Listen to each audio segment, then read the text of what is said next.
La producción de Otra Mañana se comunica con los nuevos Motorola Edge 60 Pro y Motorola Edge 60 Fusion. Hello, Moto. El edificio en que funciona el Poder Legislativo, conocido desde siempre como el Palacio Legislativo, es sin duda el ejemplo testimonial más importante que tiene el país, de una bella y equilibrada arquitectura neoclásica, de fuerte inspiración griega, en el conjunto de sus fachadas exteriores, de eficiente diseño funcional y deslumbrante en la concepción de algunos de sus espacios interiores y también en su decoración. Ese edificio, el lunes, cumplirá 100 años.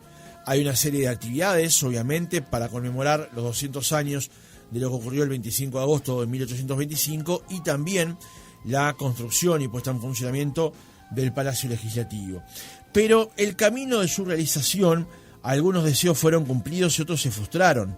Nuestro Palacio de Mármol finalmente quedó aislado, sin la compañía de los palacios de gobierno y de justicia con los que se habría conectado visualmente. Sin embargo, se le construyó una avenida para darle un marco adecuado y se le otorgó un espacio cada vez mayor a su alrededor para ser contemplado. Esto es parte del libro que se ha editado en los últimos días, llamado El Palacio de Mármol, de Santiago Medero, que introduce en sus primeras páginas una serie de preguntas muy interesantes, algunas de las cuales intentaremos responder esta mañana y otras que conviene ustedes compren el libro y en el ejercicio de la lectura lo vayan descubriendo. ¿Qué fue y qué es el Palacio Legislativo? ¿Cómo fue concebido? ¿Quiénes lo engendraron y quiénes lo levantaron? ¿Qué rol cumplió en los ámbitos políticos y profesionales? ¿Cómo alteró su entorno y cómo afectó la economía? Esas son algunas de esas preguntas que están planteadas en el libro escrito por Santiago Medero, arquitecto por la Facultad de Arquitectura UDELAR 2009, magíster en Historia y Cultura de la Arquitectura y la Ciudad por la Universidad Torcuato Di Tella de Argentina en 2016 y doctor en Arquitectura por la Universidad Nacional de Rosario en 2025. Se desempeña como profesor agregado en régimen de dedicación total en el Instituto de Historia y de la Unidad Curricular Teoría de la Arquitectura de la Facultad de Arquitectura y actualmente trabaja en el programa de investigación Arquitectura, Política y Territorio en el instituto que hacíamos recién mención. Santiago, ¿cómo estás? Buenos días, gracias por acompañarnos. Buenos días, un saludo a ti y a toda la audiencia. Por favor, es un gusto que estés aquí con nosotros para contarnos de esta obra que, como te decía antes de salir al aire, me resultó muy entretenida en la lectura. Es un libro que se va leyendo con gran dinamismo y con gran interés, porque yo pensé que iba a leer otra cosa cuando arranqué a leerlo, y me sorprendió en su lectura, que era una crónica de cómo fue hecho el palacio, y en realidad aquí lo que encontré es una suma de historias y de relatos que terminan confluyendo en el edificio que advertimos ahí al final de la Avenida del Libertador. ¿Cómo nació la idea de escribirlo, Santiago? Bueno, en realidad fue un nacimiento complejo. Hay un encargo directo, o sea, en realidad es a la editorial Planeta la que los editores de Planeta tuvieron la idea, eso es así, es clarísimo, y me conocían y me llamaron para ver si me interesaba. Por mi lado, es un edificio que me interesaba muchísimo, al cual tenía pensado en algún momento hincarle el diente, pero que hasta ese momento estaba todavía en la lista de los debes, pero sí me interesaba porque yo estudio e intento estudiar en profundidad, digamos, lo que es la arquitectura de ese periodo, la arquitectura, la ciudad, el territorio, ¿verdad?, de ese periodo. Entonces, bueno, y sobre todo me interesa mucho las relaciones, digamos, entre la arquitectura y la política. Ese es uno de mis centros fundamentales, digamos, de estudio, y obviamente que el Palacio es un perfecto ejemplo de conjugación, digamos, de lo técnico y lo político, ¿verdad? Y en ese sentido, la propuesta me vino muy bien, digamos. Me entusiasmó muchísimo en el momento que me lo propusieron. Casi doy un salto de alegría, o sea, porque también es ver la posibilidad de que lo que uno hace llegue a un público más amplio, mucho más amplio, que el que generalmente nos lee, que somos poquitos. Claro. Generalmente es un público más especializado. Ampliar un poco el círculo, digamos. Sí, bastante, ¿no? Porque yo no es el primer libro que escribo, ya tengo unos cuantos en mi haber, que las conoce mi familia, mis colegas y alguno más. Es difícil la vida del académico porque no es fácil la difusión, ¿verdad? La difusión es uno de esos problemas endémicos que tenemos que no podemos resolverlo. Claro. Y bueno, es muy difícil llegar al público en general. Esto era una oportunidad y en ese sentido una de las primeras cosas que me propuse en mi cabeza fue hacer un libro para todas y para todos. Claro. ¿No? Que eso debe tener, para un académico como vos, para una persona especialista en la materia como vos, que sabés que vas a tener la revisión de tus pares, debe ser difícil también, no digo bajar la mirada, pero sí acompasar tu mirada a la que pueda ser más popular, sí, para que se entienda lo que querés contar. Se entiende perfecto lo que decís, pero yo parto de la base de que no hay ninguna contradicción ahí. O sea, siempre se mira, se lo ve así, ¿verdad? Uno, si va a escribir para todo público, va a tener que bajar, de alguna manera, entre comillas, va a tener que bajar el nivel o va a tener que ponerse en una forma más coloquial.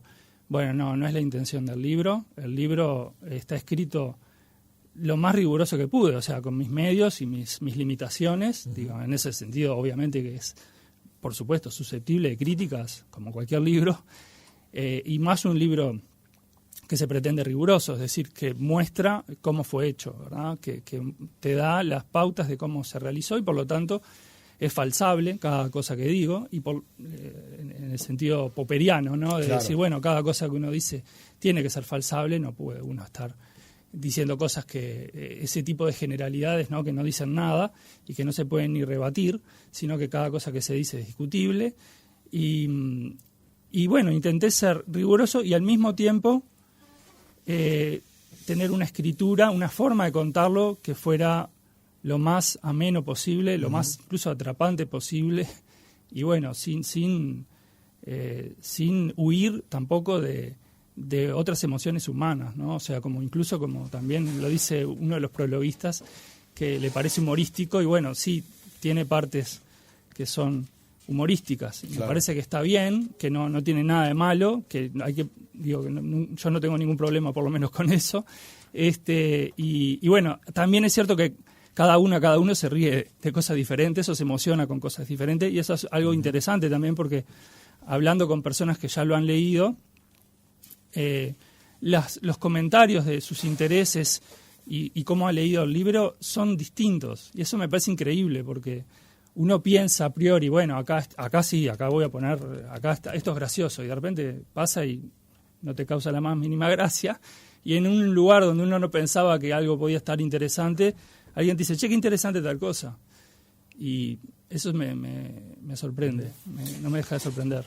Santiago, mencionabas recién algo que se advierte en la lectura del libro y que además es para cualquiera que le interesa la política y la economía, también es notorio, que es que el Palacio Legislativo concentra en su creación y en su simbología al Uruguay de hace 100 años atrás, la economía de hace 100 años atrás, sí, y la política, sí, de hace 100 años atrás. Pero como símbolo se mantiene hasta hoy también, sí, presente en nuestra geografía y en nuestros discursos, digamos. ¿Completa todo eso el legislativo, el Palacio? Claro, el Palacio es un monumento muy complejo. Es decir, generalmente uno dice, bueno, la Casa de la Democracia, el símbolo de la democracia, y está muy bien, pero creo que es más que eso, ¿no? Y su historia muestra que es mucho más que eso. Por ejemplo, una historia muy discutida. Hoy quizás ya pasó la gran discusión, ya pasó hace mucho tiempo y lo vemos de una manera distante, y no todos nos reconocemos en el Palacio, ¿verdad? Como sociedad. Pero fue un monumento muy discutido, ¿no? Fue una idea fue un anhelo de mucho tiempo, pero su resolución, el dinero que se gastó, fue fruto de muchas discusiones, ¿verdad? Y los significados también son complejos. Digo, hay en uno de los capítulos, especialmente al final, hablo un poco de esto, o sea, me concentro mi mirada en los significados en un periodo relativamente acotado, que es el periodo de la intervención. Es un periodo muy difícil. Pero el resultado de ese periodo es muy importante para cómo entendemos hoy el Palacio. Por decir algo, En 1925 el palacio podía significar muchas cosas, siempre los edificios son complejos, ¿verdad? Más un monumento así. Pero estaba muy asociado a la figura de José Valle de Ordóñez y al vallismo, a su movimiento, ¿verdad? Es un monumento que el vallismo se lo apropia. O sea, uno ve los editoriales del día y dice, este es nuestro monumento. Nosotros lo hicimos, con la oposición oribista, etcétera, ¿verdad? O sea que en 1925 el significado no era el mismo que ahora. Claro, además estamos hablando que Uruguay venía del cambio, de la última denominación, de ratificar el 19, venía con toda esa pátina, ¿no? Todo esto, ¿no? Sí. Era otro momento histórico, ¿verdad? Entonces el palacio significaba otras cosas en 1925, hay que entenderlo así. Y hoy tiene otros significados, ¿verdad? Y eso tiene mucho que ver con este periodo que estamos hablando, que es el periodo de 1973 al 85, pero que yo lo tomo un poco antes. Empiezo a hablar de que desde que se creó, de hecho, y de una forma quizás creciente, es también uno de los lugares, pero quizás uno de los lugares más importantes de protesta, ¿verdad? Entonces, yo pensaba, ¿no? ¿Qué significa por ejemplo, cuando se empezaron a hacer las marchas de los cañeros, ¿verdad? En los años 60. ¿Qué significa para la familia que venía desde Artigas el palacio? ¿Qué significaba? ¿Era el monumento a la democracia? Lo dudo, ¿no? O sea, tenía otros significados. O de repente a veces hay significados superpuestos, no tenés por qué decir que hay un único significado, ¿verdad? O sea, pero cuando los estudiantes iban a protestar, cuando los jubilados iban a protestar al palacio por las pasividades y las jubilaciones, ¿qué significaba el palacio? ¿No? En un momento donde la política estaba en discusión, donde era vista por una buena parte de la población como agentes de otros intereses, ¿verdad? Entonces, no eran tan sencillos. Y por supuesto que el golpe también tiene un significado para, por ejemplo, cuando se ocupa, ¿qué piensan? Claro, aquella imagen de los infames Cristi y Álvarez caminando por el Salón de los Pasos Perdidos, es tal vez además de los videos que hay de las tanquetas rodeando el propio palacio, es tal vez de las imágenes más fuertes que concentra. Es una imagen de enorme potencia, ¿verdad? En julio del 73, ¿no? Y uno se pregunta, ¿por qué fueron ahí? ¿Había necesidad? O sea, el palacio estaba vacío, ¿verdad? ¿Por qué ir ahí, además con las metralletas? Como si fuera, no sé, el asalto a una fortaleza. El palacio no era ninguna fortaleza, el palacio estaba vacío. Había 2 o 3 funcionarios y listo. Entonces, ¿por qué ese despliegue, no? Que parece como un exceso, al cual tampoco se le quería dar propaganda. Vos pensás que esa foto que conocés de adentro se conoce desde hace relativamente poco tiempo, ¿no? Esto yo lo descubrí haciendo la investigación, digamos, pero a través también de un programa radial donde se hablaba de la historia de esas imágenes, y me sorprendí porque, bueno, yo nací en el año 79 y por alguna razón pensé que esas fotos me habían acompañado siempre. Pero eso lo contó Leo Barizoni. Exacto, Leo Barizoni. No Tocan Nada. Exactamente, sí. Hicieron 2 programas en relación a 2 fotos, que son 2 fotos de la intervención, digamos, y que me parecieron súper interesantes los programas. Y bueno, es complejo, ¿no? O sea, en definitiva, ¿por qué hacen eso? Porque evidentemente la foto no era para poner en un diario. Es una foto que se dio a conocer después, por un particular, o sea, todavía no sabe muy bien ni quién fue el fotógrafo, etcétera. Y bueno, me pareció apasionante, digo, y habla un poquito de cuáles son las intenciones. O sea, hay como una especie de necesidad de apropiarse del objeto, pero tampoco hacer propaganda con ello, entonces es raro. Entonces, bueno, ¿qué pasa con el Consejo de Estado, ¿no? El Consejo de Estado que viene a sustituir al Parlamento. ¿Qué pasa con el vicepresidente de la República? Con Jorge Zappelli, no renuncia. Eso me parece una cosa muy interesante. Él no renuncia. Por lo tanto, legítimamente sigue siendo el vicepresidente, carente absolutamente de cualquier tipo de poder. Claro. Y monta su vicepresidencia en un estudio particular, en una casa del centro que fue demolida años después.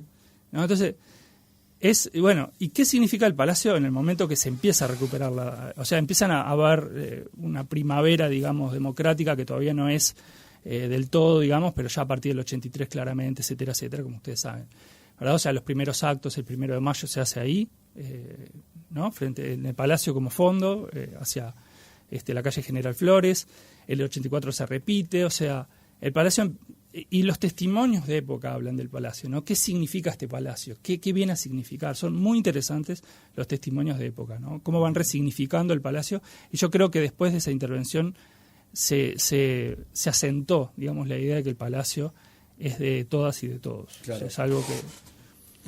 Santiago, arquitectónicamente, ¿cómo describís al palacio? Porque hay en la introducción, ahora no recuerdo exactamente, perdón, moví el micrófono, exactamente la palabra que describe, por ejemplo, esa especie de cúpula central que hay arriba. Es una linterna. Ahí está. Que bien. técnicamente se llama cimborrio. Eso, Que es no una encontraba palabra. el término. Ahí Es va. una palabra muy linda. ¿Cómo describís arquitectónicamente el palacio?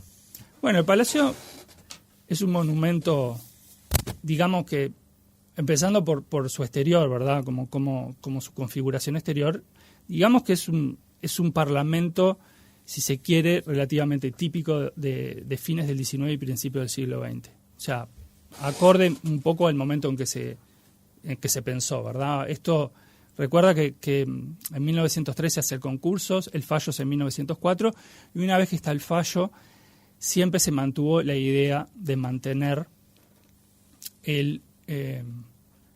la impronta, ¿verdad? Lo que uno podría llamar el estilo, ¿verdad? Y el carácter, por supuesto, del palacio. Eso, la idea es mantenerlo, a pesar de que luego va siendo reproyectado. O sea, hay muchos cambios en el palacio. Y eso también tiene que ver con cómo es el palacio, ¿verdad? El palacio hubiera sido una forma si se hubiera hecho en el lugar donde se proyectó y si el proyectista hubiera sido Meano, Vittorio Meano, ¿verdad? En todo su periodo, pero bueno, Vittorio Meano se murió, fue asesinado un 1 de junio de 1904, antes de que se fallara el concurso, y el palacio se cambió de lugar. Fue reproyectado 2 veces. Entonces, bueno, es un monumento que no es concebido de una manera integral, ¿verdad? Sino que es por etapas, y eso repercute en su impronta, digamos. Por ejemplo, a Moretti, que es finalmente el arquitecto que se encarga del palacio, el director artístico, digamos, del palacio, Gaetano Moretti, otro italiano, milanés, no le gustaba mucho el proyecto que se estaba haciendo. Y lo cambia, pero hasta donde puede, no puede cambiar todo. ¿Por qué? Porque no le gustan las proporciones del edificio. Y, por ejemplo, tampoco le gusta a Baucero, Luis Baucero, que fue el primer historiador del palacio, estaba de acuerdo con Moretti, y él decía, ¿no? Esto está mal proporcionado. ¿A quién le dedicás el libro, dicho ¿A sea quién de le paso? dedico el libro? Sí, porque, bueno, hay que reconocer las deudas, ¿no? En el buen sentido, ¿no? Y yo tengo una deuda muy grande con Luis Baucero porque fue el primer historiador. Y bueno, tuvo mucha importancia. Quizás vuelva a hablar de él ahora en un ratito, pero quiero contestar tu pregunta porque la tengo a medias contestada y no me gusta dejar a medias. Entonces, es un edificio obviamente neoclásico, pero tiene, Baucero diría neoclásico tardío, pero tiene ciertas particularidades como edificio neoclásico. Cuando lo pensó Meano, era un edificio neogriego puro, casi, ¿no? No totalmente, porque, a ver, los griegos no hicieron parlamentos. El Parlamento es una institución de los sistemas democráticos modernos, ¿verdad? Entonces, su forma de organización espacial estaba bastante estudiada ya cuando se hizo el palacio. O sea, por ejemplo, la existencia de un salón de pasos perdidos con 2 cámaras a los costados era la resolución típica de los parlamentos. O sea, uno va por el mundo y podrás ver monumentos neoclásicos, otros que son neogóticos, otros neobizantinos o lo que fuere, pero vos vas a ver la misma distribución, o muy parecida. Eso no significa que sean iguales, ni mucho menos, no solo por el estilo. Digo, incluso dentro de esa organización espacial básica que yo te describo, existen muchísimas variantes. Incluso ahí se muestran, si vos ves los proyectos para el concurso, que el libro los describe, los que tenemos planos, ¿no? Porque fueron 27 propuestas y en realidad tenemos 8 o 9 más o menos, pero son todas muy parecidas. Si te las pones a revisar vas a ver que en todas hay el mismo aire de distribución, ¿verdad? Pero sí también tienen sus variantes, entonces eso lo hace muy interesante. Pero quiero decir, en este sentido, la organización del Palacio Espacial es muy prototípica, ¿verdad? El Palacio, incluso Meano dice, bueno, esto está inspirado en el Parlamento austríaco, el edificio del Parlamento austríaco en Viena. Y uno ve el edificio del Parlamento austríaco en Viena y efectivamente le viene a la cabeza el Palacio enseguida. Pero luego estos cambios que yo te decía van a tener variantes. Bueno, va a empezar a cambiar el palacio. Y Moretti en ese sentido era muy heterodoxo. No era un neoclasicista cerrado, ni mucho menos, sino que era muy heterodoxo, era un hombre formado, digamos, en cierto eclecticismo, digamos, desde el punto de vista del estilo, o sea que, e incluso innovativo, o sea, de innovación, ¿verdad?, de hacer innovaciones en el palacio. Y, por ejemplo, la linterna, si bien creo yo que no es un absoluto invento de Moretti, por ejemplo, yo descubrí que en 1897 se hizo un concurso en México, en Ciudad de México, para el Parlamento, y uno de los proyectos era un edificio neoclásico con linterna, muy parecida a la del Palacio, bastante. Entonces digo, no creo yo que fuera un invento absoluto de Moretti, pero en definitiva creo que es uno, no sé si es el único o uno de los pocos que debe tener ese elemento distintivo, ¿verdad?, que lo distingue, y rompe con la idea de una especie de neogriego puro, ¿no?, que era la idea más original. Uh-huh. Entonces, bueno, y el interior sin duda es otra característica, ¿no?, que la resolución de esa linterna no es solamente un elemento exterior que simplemente se puso ahí y ya está, sino que implicó una remodelación del interior, el cual a Moretti no le parecía nada bueno como estaba resuelto, y finalmente termina siendo un espacio de una monumentalidad muchísimo mayor a como estaba prevista, con una bóveda de cañón, ¿verdad?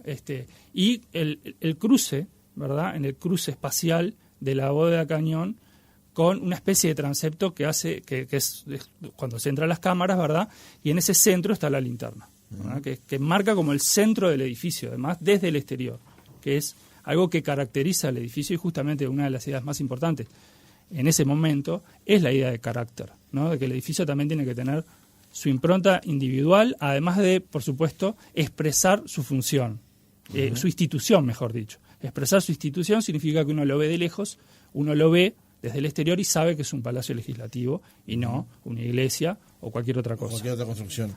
El libro que recomiendo lean para poner negro sobre blanco lo que Santiago está contando ahora al aire, además está acompañado de fotografías que, entre otras fuentes, abrevaron en el Centro de Fotografía de Montevideo del día de la construcción, del día de la inauguración, y cómo estaba el palacio cuando fue inaugurado, porque hoy lo vemos así en su monumentalidad.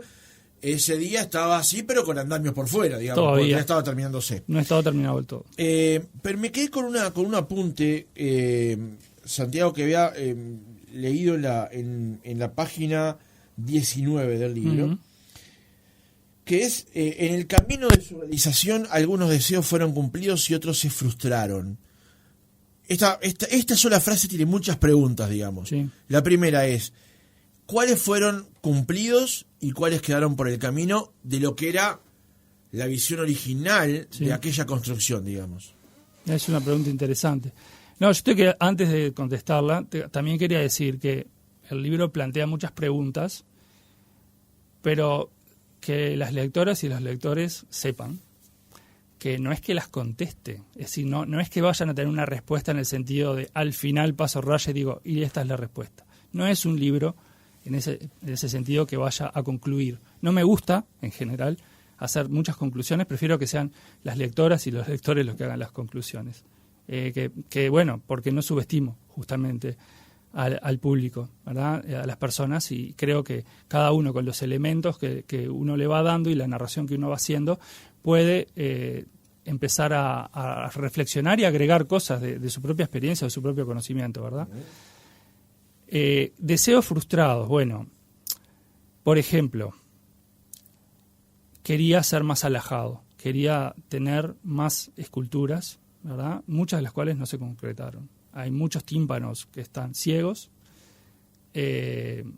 hay frisos que no se concretaron, es decir, que se hicieron, incluso se concursaron, se hicieron en yeso, pero no se pasaron a mármol. Y estamos hablando de frisos, por ejemplo, los frisos de los áticos de las dos cámaras al exterior, o sea, lo que serían las fachadas, una hacia Ocuar y la otra hacia el anexo, ¿verdad?, esas dos fachadas donde están las cámaras, iban a tener el conjunto escultórico más grande del país.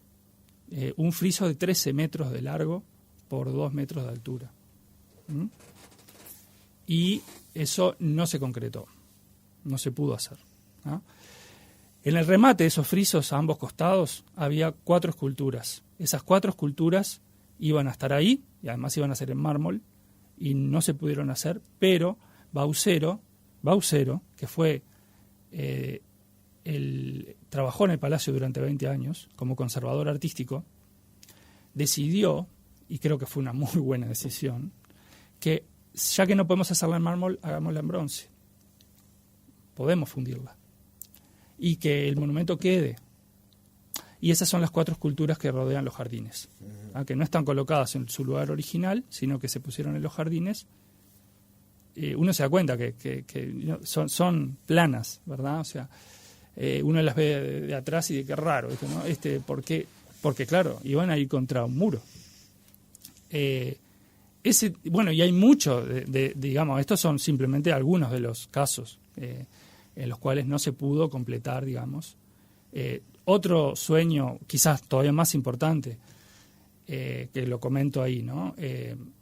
Quería estar en un plan urbanístico mayor, ¿verdad? O sea, la idea del palacio era no solamente hacer el Palacio Legislativo, en el 900 la idea, tenía mucha fuerza esta idea, había que hacer un Palacio de Gobierno y un Palacio de Justicia. Una democracia tiene que tener un palacio para los 3 poderes, ¿verdad? O sea, algo similar a lo que fue una visión posterior que ocurría en la Plaza Independencia, digamos, que estaba el Palacio de Gobierno, en lo que es el Palacio Esteves, y en aquella construcción que nunca se terminó del Palacio de Justicia, en lo que hoy es la Torre Ejecutiva. Exacto.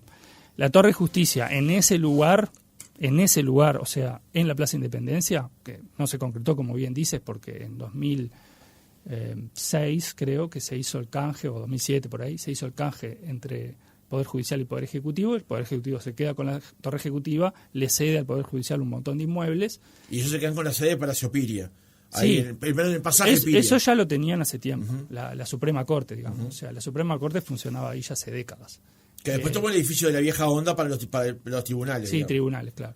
Ahora, la idea del Palacio de Justicia, como bien sabemos, se frustró porque no es lo mismo el Palacio de Justicia que la Suprema Corte. Es decir, la Suprema Corte es un órgano, el más jerárquico, ¿verdad? Pero no es el único, ni mucho menos. Entonces, la idea de un Palacio de Justicia finalmente se frustra. Y la idea del Palacio de Gobierno empezó como una idea, bueno, vamos a hacer, lo primero, ¿no? Vamos a hacer, por ejemplo, no en lo primero, pero ya a fines del 19 está muy asentada la idea de que se tiene que hacer en el predio donde hoy está el Palacio Municipal, ¿tá? Ahí se tenía que hacer el Palacio de Gobierno. Al principio lo piensan incluso decir, bueno, hagamos los 3 palacios ahí. El predio eran 2 manzanas, es grande, era un ex cementerio, o sea, era el cementerio inglés o británico, ¿verdad? El cementerio británico funcionaba ahí, dice, bueno, usted vaya para el buceo, yo me quedo con estas 2 manzanas, se expropian, ¿verdad? Bueno, no, eso no anda, esto de hacer los 3 palacios juntos, pero la idea de hacer el Palacio de Gobierno se mantiene, al punto que se empieza a construir, se proyecta, se hace un concurso, y se decide empezar a construirlo. Se llegan a poner los cimientos. Cuando José Valle y Ordóñez, asume su segunda presidencia, 1 de marzo de 1911, inmediatamente manda a detener la obra. ¿Por qué? ¿Porque no quería un Palacio de Gobierno? No, porque creía que ese no era el mejor lugar. Vamos a hacerlo, sí, pero en otro lugar. Tiene que haber un plan urbanístico. Y ahí es que llama un concurso internacional de plan urbanístico para Montevideo. De esa visión francesa que tuvo, o europea, de su viaje entre la primera y la segunda presidencia. Yo diría moderna, es decir, una idea moderna, más allá de dónde viene el origen. Pero que abrevó en el viaje que hizo entre la primera y la segunda presidencia. Sin duda. Era una persona muy informada, José Valle Ordóñez, y obviamente que muy admirador de la ciudad donde residió en esos casi 4 años, o sea, París. Pero yo siempre insisto en que lo que vio en París no es, o sea, durante ese viaje no solamente vio París, ¿no? Visitó prácticamente toda Europa, ¿no? Sí, es un viaje realmente exhaustivo. Estuvo en España, estuvo en Italia, estuvo en Grecia, estuvo en Egipto, estuvo en Palestina, estuvo en Países Bajos, estuvo en Bélgica, recorrió muchísimo Francia, por supuesto, España, ya lo dije, creo. Bueno, entonces, realmente vio mucha arquitectura en muchas ciudades, ¿no? Y por supuesto París, sus bulevares, ¿no? Su amplitud, su verde, sus parques, obviamente, ¿verdad? París era una referencia a nivel internacional, la ciudad cosmopolita por excelencia, está fuera de discusión, ¿verdad? Pero lo que se trajo Valle fue más que París, fue muchas cosas, ¿no? De Europa vino con muchas iniciativas, muchas ideas. Por ejemplo, por un caso que no tiene nada que ver con el Palacio, pero en un momento se pensó hacer un parque en el Cerro, ¿verdad? Que finalmente se terminó concretando a medias, por lo menos como lo quería José Valle Ordóñez, que es el Parque Baferreira, ¿no? Pero en ese momento era una idea muy, muy fuerte, y querían hacer un teleférico y que está inspirado en Barcelona. ¿No? Digo para que veas que es más que París, ¿no? Es más que París, y al mismo tiempo es una idea general. O sea, es también Buenos Aires, es la Avenida de Mayo, es Río, es Santiago. O sea, la gente en ese momento está mirando mucho todos lados. Porque si no, se instala esta idea como que, le copiamos a París. Bueno, no es tan así. No es tan así porque no era tan acrítico, además, las importaciones. No eran tan acríticas. Hay como una idea de, bueno, importamos a París porque no se nos ocurre nada o porque no tenemos personalidad. Pero no es así, no funciona así el sistema. No funciona así. Te interrumpí en la parte en la que estabas contando la trayectoria de la que finalmente tiene el Palacio de Gobierno, digamos. Es cuando verdad. Valle mandó... Perdón. No, yo te interrumpí. No, yo me voy por la rama. Vamos diletando, No, digamos. está bárbaro, a mí me encanta. Digo, en parte el libro habla de estas cosas. Entonces lo interrumpe, hace el concurso, y ¿dónde se decide hacer? En la zona de Tres Cruces. Y ahí, durante muchas décadas, va a ser el lugar donde se piense un palacio de gobierno. Al principio, quizás un edificio. Luego ya no bastaba un edificio, porque bueno, el Poder Ejecutivo seguía creciendo, cada vez había más ministerios, más, ¿verdad? El Estado en ese momento toma el Estado vallista, ¿verdad? O sea, toma la iniciativa, ¿verdad? O sea, de ampliarse, de extenderse, de tomar porciones de la economía, como bien sabemos, ¿verdad? Entonces se va haciendo más complejo. Y ya no bastaba un edificio, por más monumental que fuera, entonces se empieza a hablar de un centro cívico, ¿no? Un centro cívico donde estuviera propiamente el Palacio de Gobierno, pero acompañado por edificios que fueran sus ministerios. Bueno, no muy distinto a lo que se hizo con un lenguaje muy diferente, digamos, pero lo que es Brasilia, por ejemplo, sin ir más lejos. La hora y media, digamos. Claro. Entonces, esto tampoco cuajó. O sea, no se hizo. Y aunque había también la idea de conectarlo con el Palacio a través de avenidas, etcétera, no terminó cuajando. Por lo tanto, volviendo a la pregunta inicial, eso es otro de los sueños, digamos, que se frustró. O sea, de tener realmente una ciudad donde sus principales edificios estuvieran conectados visualmente a través de grandes avenidas, como se hizo en Washington, por ejemplo. En Pensilvania, con el Capitolio y la Casa Blanca. Exacto. Entonces, esta idea no anduvo, ni siquiera el Palacio de Gobierno o la sede del Ejecutivo con el Palacio están conectados, es decir, como pasa, por ejemplo, en Buenos Aires, ¿no? Entonces, tuvimos nuestra Avenida de Mayo, que es Avenida del Libertador, pero, claro, tuvo siempre el problema del remate. Llega a 18, ahí sí, está. Y queda en una plaza, digamos. Quedó en una plaza que originalmente no era una plaza, era una manzana, se demolió. Bueno, al final se decidió hacer una plaza, se le puso un muy lindo monumento de Belloni, pero bueno, es discutible si es el remate adecuado para el palacio, ¿no? Creo que tiene un edificio que ya estaba hecho, por cierto, pero que es bastante digno, que es el Palacio Rex, ¿verdad? Que tiene su remate interesante, todo, que hace que bueno que no sea. Pero bueno, ese remate, esa forma de llegar fue un problema urbanístico que se intentó solucionar y también se frustró. O sea, hubo muchos concursos en los años 30 y 40 de cómo resolver esa llegada, ¿no? Y eso tampoco anduvo. Santiago, me quedaría conversando hasta el mediodía, tenemos que ir rematando la entrevista, pero hay algo que quiero preguntarte, porque también está mencionado en el libro, que es, bueno, también podríamos conversar de la creación del edificio Artigas, digamos, el edificio anexo, que además se conecta por debajo y tal. Pero, porque lo mencionas en el libro también, que es la forma en la que hoy vemos el monumento, en la que hoy vemos el edificio, cómo está emplazado y cómo la trama urbana se va armando y desarmando en relación a eso, y cómo la Intendencia, con el paso de los años, ha intentado poniendo un cantelero más acá o más Sí. allá, un semáforo aquí, un semáforo allá, intentar coordinar todos esos movimientos, digamos. ¿Cómo lo ves hoy a lo que es tangible para el montevideano? Bueno, la zona alrededor del Palacio ya era un problema urbano antes del Palacio. Es decir, porque confluían muchas avenidas, era como un centro neurálgico. Y ya en los años 20 hay testimonios claros de que eso era un lugar de mucho movimiento, ¿verdad? O sea, que desde el punto de vista urbanístico, por lo menos desde el punto de vista de la circulación, ahí ya había un problema. Y obviamente que, desde mi punto de vista, ahora yo lo digo simplemente como un peatón, o a veces también un automovilista, ¿verdad? Lo digo, que esa es una zona complicada, ¿verdad? Es una zona difícil, donde más allá de las intenciones de crear un lugar tranquilo y de un parque alrededor, etcétera, tiene sus problemas, ¿verdad?, de circulación, que todos conocemos bien, todos los que pasamos por ahí, tanto caminando como en auto, sabemos bien que es un problema que, bueno, se ha mejorado, por cierto, que ahora yo creo que la última intervención con los semáforos y todo ha hecho que está buena.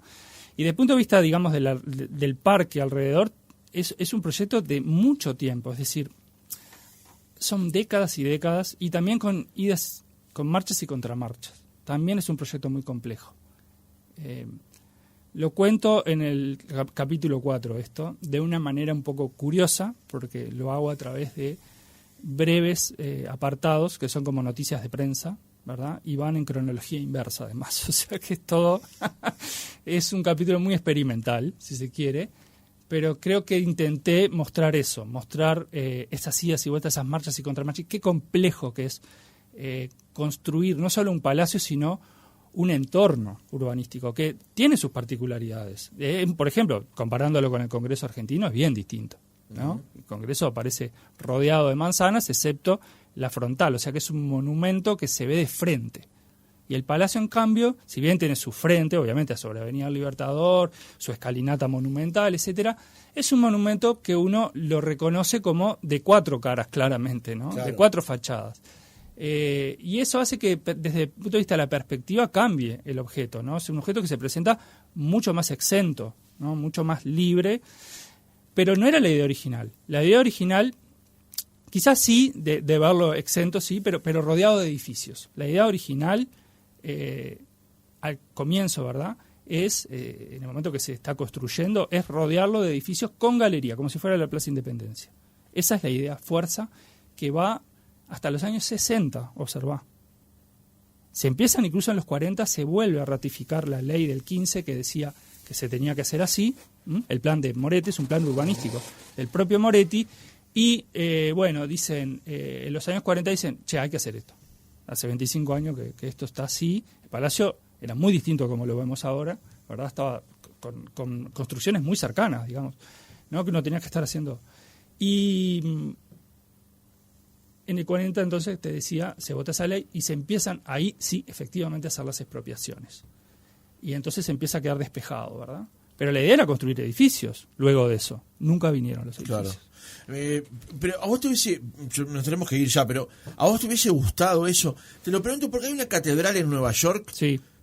Ahora no recuerdo el nombre, que es monumental, es preciosa y está rodeada de edificios. Sí. Y salvo que vos te la encuentres de frente y que te digan, mirá que acá hay una catedral de tales dimensiones, no la advertís. No estaban tan pegados.